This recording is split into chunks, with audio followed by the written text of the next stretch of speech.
Do you like games? Board games, card games, party games?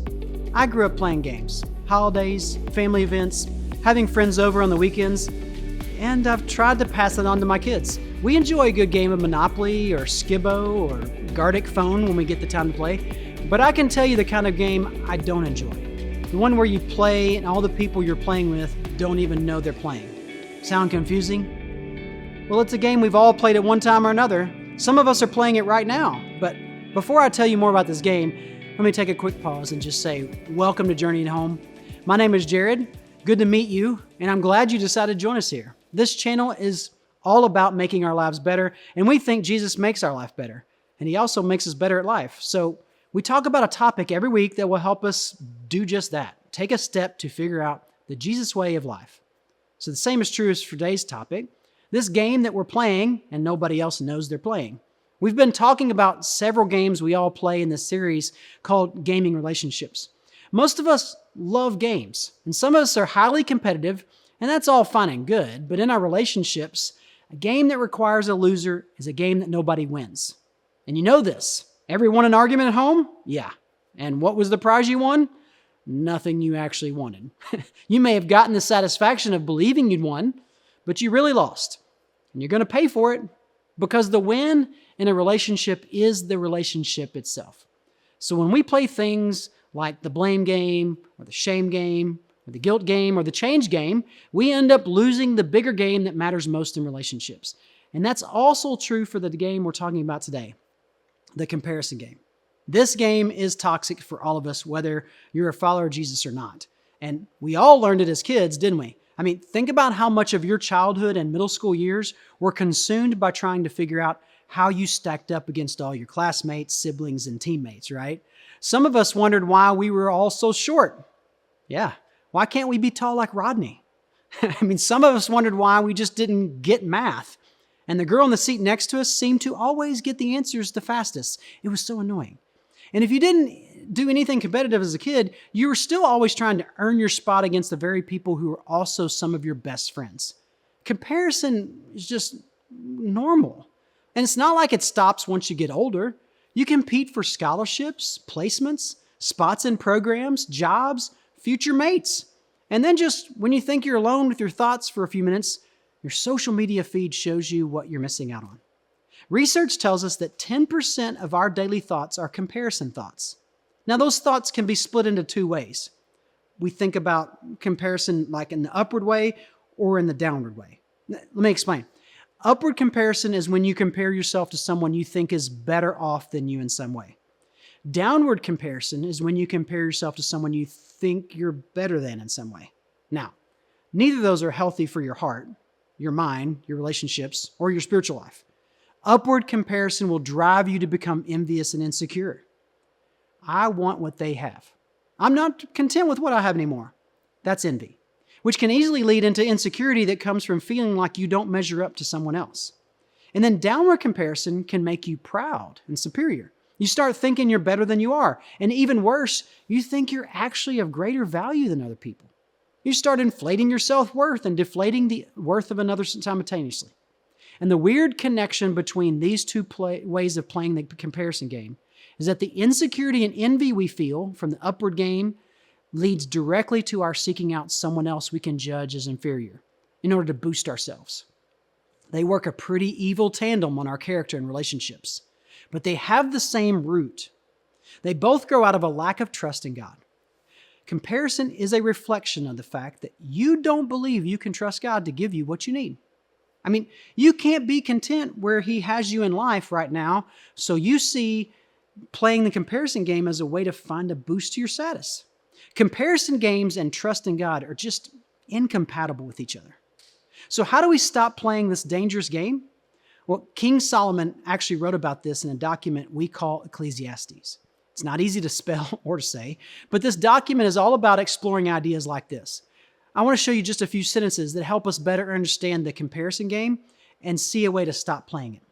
Solomon writes in chapter 4, verse 4, "And I saw that all toil and achievement spring from one person's envy of another." Solomon said in his observation of human beings, much of what we do is a direct product of our envy. We could probably add our insecurity. Our desire to measure up to other people we see around us who seem to have everything we want and can't seem to have. That unhealthy thing, it's a comparison that drives our achievements. This unhealthy internal emotion or desire, it turns into something to get what someone else already has. It drives us to work without stopping until we catch up to them. Stop and think about that. Has that ever been true of you? Have you pushed yourself, worked longer hours, set a goal because you saw what someone else had? A great vacation, a new car, a bigger house, a nicer boat, an amazing sunset photo from the beach with all the family members in khakis and white shirts. A kid who always wins the MVP. Whatever it is that you wanted that they had. Think about the internal and maybe even external frustration and struggle chasing that envy and comparison produced in you. Why do we keep doing things that create so much pain and frustration for ourselves? Why do we do things that create turmoil in our families? Solomon says that's the outcome of the comparison game. And then he makes this conclusion. This too is meaningless, a chasing after the wind. In other words, it's pointless. Okay, so you put in all that extra work to catch up with the people that you envy, but the game is endless.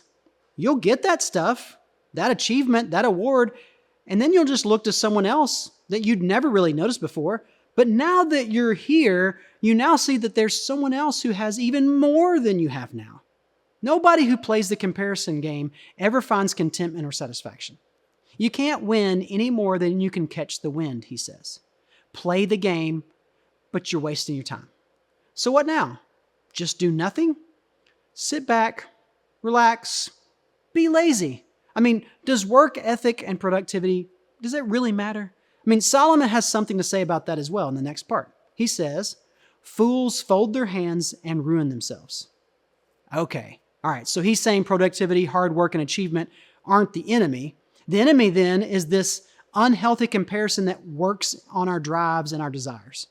Success and hard work and progress are only enjoyable when they're driven by healthy desires and achieved in a healthy way.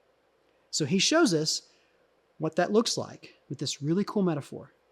Watch this. Better one handful with tranquility than two handfuls with toil and chasing after the wind. That's pretty powerful, right? Which of those describes you right now? Are you living a better life with one handful where you're at peace, having joy, gratitude, and contentment? Or are you letting comparison drive you to get a second handful and it's costing you? What's the payoff of that second handful that you're grasping for?